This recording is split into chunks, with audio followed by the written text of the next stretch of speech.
He was only 7 years old when he was told he would never see his sister again.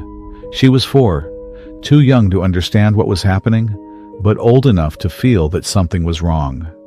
There were no goodbyes, no moment to hold on to, no explanation that made sense, just silence.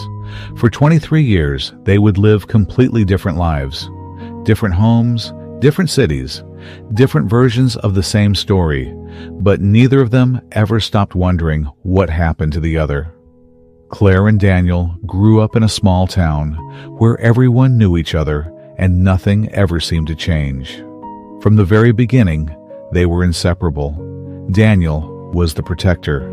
Claire was his shadow. If he climbed a tree, she climbed right after him, even when she was too small to reach. If she fell, he was already there before she hit the ground. If she cried, he would sit beside her until she laughed again. They didn't need many words. They just understood each other. To Claire, Daniel wasn't just her brother. He was safety. And to Daniel, Claire wasn't just someone to protect. She was his responsibility. The one thing in his world that always made sense. But their home wasn't as peaceful as their bond. Behind closed doors, things were changing. At first, it was just quiet tension, long silences at the dinner table, conversations that stopped when the children walked into the room. Then came the arguments. Low voices turned into louder ones, doors closing harder than they should, and nights where sleep didn't come easily. Claire didn't understand what was happening. Daniel did. Not completely, but enough to know something was breaking. The day everything changed didn't feel real. There was no moment where someone sat them down and explained it clearly. Just fragments, raised voices, tears, and adults making decisions that children had no control over.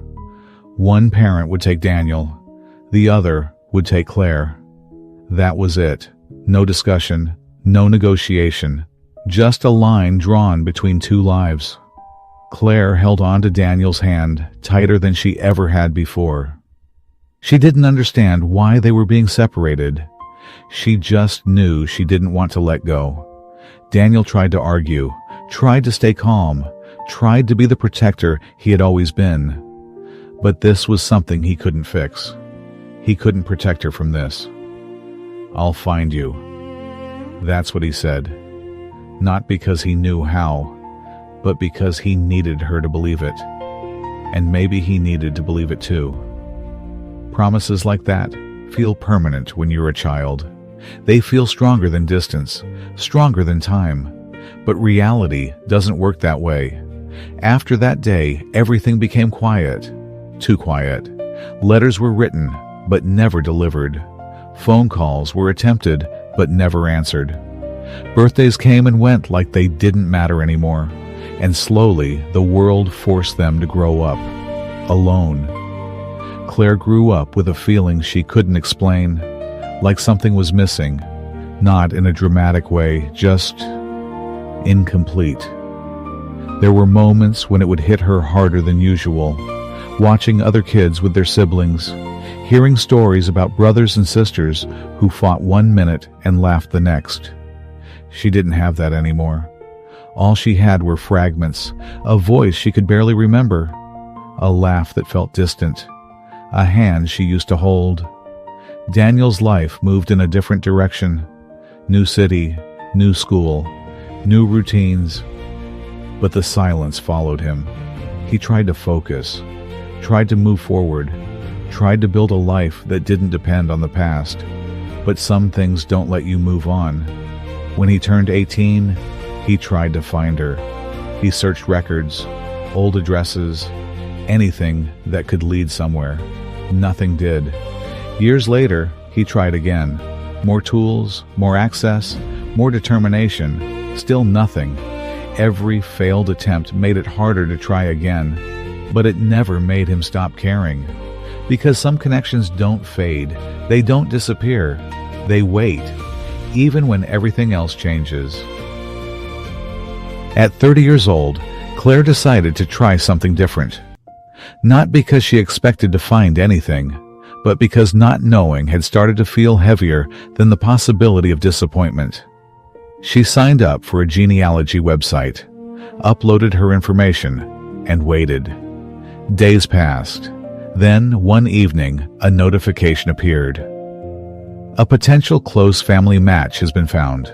She stared at the screen for a long time, not opening it, because for years every search had ended the same way. Nothing.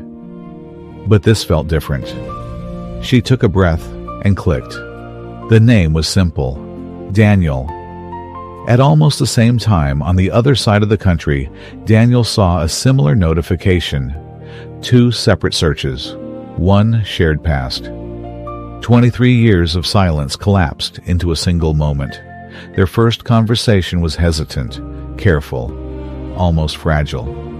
Is it really you? I've been looking for you. They didn't rush. They couldn't. They had to be sure. So they tested the memories, the small details, things no one else would know. And slowly, certainty replaced doubt. They had found each other. Weeks later, they agreed to meet. No expectations, no script, just a place and a moment that had been waiting for years. When they saw each other, they didn't run. They didn't speak right away. They just stood there trying to recognize someone they had never forgotten but hadn't seen in decades. And then they stepped forward and embraced. A hug that carried 23 years of absence and everything that survived it. Claire and Daniel didn't get their childhood back. They didn't erase the years they spent apart. They didn't undo the silence. But they found something just as powerful: each other. And sometimes that's enough. Because no matter how far life pulls people apart, some bonds don't break. They don't disappear. They don't fade into nothing. They wait. They endure. And when the moment is right, they find their way back. If this story stayed with you, there are more stories like this waiting to be told. Stories that were left untold for years, until now.